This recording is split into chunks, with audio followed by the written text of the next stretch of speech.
গান নিয়ে আসতো আমাদের কিছু নামধারী মুসলিমরা জড়িত হয়ে। সেই কাচারিতে আমরা অনেকবার গিয়ে আমরা কি করেছি, বাধা দিয়েছি, তাদেরকে বুঝিয়েছি এটা শরীয়ত বিরোধী কাজ, এটা হচ্ছে শিরকি কাজ। অতএব শিরক একজন ব্যক্তি করে তার সমস্ত আমল মানে নষ্ট হয়ে যেতে পারে। অতএব শিরক করা চলবে না। আপনি একজন মুসলিমের ঘরে জন্ম নিয়েছেন, যদি আপনি আল্লাহ আল্লাহ রাসূলকে মানেন তাহলে সেই জায়গা থেকে আপনাকে জরুরি ভিত্তিতে ফিরে আসতে হবে। এই প্রচেষ্টা মানে আল্লাহ আল্লাহ রাসূলের কথা তিনাদের কানে দিয়েছি। মাশাআল্লাহ, আজ সেই কাচারি থেকে আমাদের এখনও হয়তো দায়িত্বশীল আছেন, কিন্তু অনেক আমাদের যে সমাজের মানুষেরা যিনারা জড়িত হয়ে গান নিয়ে আসত, মাশাআল্লাহ অনেকটা কমে গিয়েছে, মানে না থাকাই বললে চলে। এখন কিছু সমাজের কুলাঙ্গার যে আছে তারা তো আর কিছু বুঝে না, তারা দুর্গাপুজোর মেলাতে তাদের সঙ্গে হয়ে তাদের মানে সাথ দিয়ে সতাল্লি নাচে বলেন আর কিছু এতে তারা এখনও সাথ দিচ্ছে। যাই হোক, আমি সেই সমাজের যুবকেরাকে, সেই সমাজের নেতৃত্ব যিনারা দিচ্ছেন তাদেরকে আমি কেন্দ্র করে বলবো, ইত্তেহাদুল উলামার পক্ষ থেকে আমি সম্পাদক হিসাবে আপনাকে বলতে চাই যে সেই দুর্গাপুজোর মেলাতে এরকম অনুষ্ঠানে অংশগ্রহণ করবেন না। 4 নম্বর যেটা বিষয় হচ্ছে, তালগ্রাম হাটের পশ্চিম দিকে সাদরিচক বিদ্যালয়ের উচ্চ বিদ্যালয়ের মাঠে মহিলাদের ফুটবল খেলা নিয়ে আসতো। আমার কানে যখন আওয়াজ আসলো, আমাদের নামধারী কিছু মুসলিম সেই জায়গাতে মহিলাদেরকে ফুটবল খেলাতে তারা দেখবে, বসে বসে টিকিট কাটবে, ফ্রিতে দেখাবে। এই যখন আমার কানে আওয়াজ আসলো, আমি ওলামা সমাজকে নিয়ে, ইত্তেহাদুলকে নিয়ে সেই বাধা দিয়েছি। সেই মুসলিম যিনারা নিয়ে এসেছিলেন তাদেরকে কাচারিতে গিয়ে আমরা ওলামা সমাজ, আমরা ইত্তেহাদুল ওলামার পক্ষ থেকে আপ্রাণ চেষ্টা করে সেটাকে ব্যর্থ করেছি, সেটাকে হতে দিনি।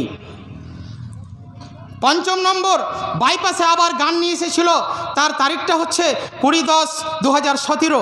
এর আগের যেটা তারিখ 25-12-2016, যেটা গান নিয়ে এসেছিল মহিলাদের। এরপরে আরও কিছু কাজ, তালগ্রাম হাটের কিছু বিজনেসম্যান গোপনে মদ বিক্রি করত। আমাদের কানে রিপোর্ট আসলে যে আমাদের মুসলিমেরাই সেই জায়গাতে মদ বিক্রি করে, সেই মদে বিক্রি করা টাকাটা হচ্ছে হারাম টাকা দিয়ে আপনি যদি ইবাদত করেন আপনার কোনো ইবাদত কাজে আসবে না। আমরা শুনতে পেয়ে তাদেরকে আমরা অনেকবার গিয়ে আমরা বাধা দিয়েছি, অনেকেই ছেড়ে দিয়েছেন, হয়তো গোপনীয় বিক্রি করছেন সেটা ভিন্ন কথা, কিন্তু আমাদের পক্ষ থেকে তাদেরকে যথেষ্টভাবে জানানো হয়েছে। বাইপাসে আবার গান নিয়ে এসেছিল, তার তারিখটা হচ্ছে বা মিনাবাজার নিয়ে এসেছিল 20-10-2017। তালগ্রাম হাটের কিছু বিজনেসম্যান, যাই হোক এটা হয়ে গেল। তিমিরপুরা মাদ্রাসার পাশে চিরনি মোড় বলে একটা জায়গা রয়েছে, সেখানে মাজারের আখড়া তৈরি হয়েছিল। আমরা ইত্তেহাদুল ওলামার লোক জানতে পেরে, আলেম সমাজ জানতে পেরে সেইখান থেকে জট থেকে উপড়ে দিতে পেরেছি, এটা আল্লাহর কাছে আমরা শুকরিয়া করছি।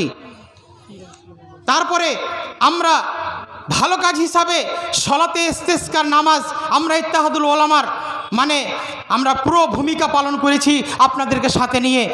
ইনশাআল্লাহ আল্লাহ রাব্বুল আলামিন আকাশ থেকে যখন পানি উঠিয়ে নিলেন, তাবা হয়ে গেল প্রায় অঞ্চলে সালাত আদায় করার জন্য। এখান থেকে ওখান থেকে ফোন আসছে বা তারা আদায় করছে, আমাদের অঞ্চলে হচ্ছিল না। যাই হোক, আমরা সেটাকে মানে আপনাদের সাথে নিয়ে সালাত আদায় করে আমরা আল্লাহর কাছে পানি নিয়েছি, আলহামদুলিল্লাহ। যাই হোক, আমরা গ্রামে গ্রামে গিয়ে বা নাইট প্রোগ্রাম মহিলাদেরকে নিয়েও আমরা কি করেছি, আমরা তাবলিগ করেছি। যাই হোক, আগামী দিনে ইনশাল্লাহ আরও করব। ইত্তেহাদুল ওলামার পক্ষ থেকে আমি বলছি ইনশাল্লাহ নাইট প্রোগ্রামগুলো ইনশাল্লাহ আমরা করব।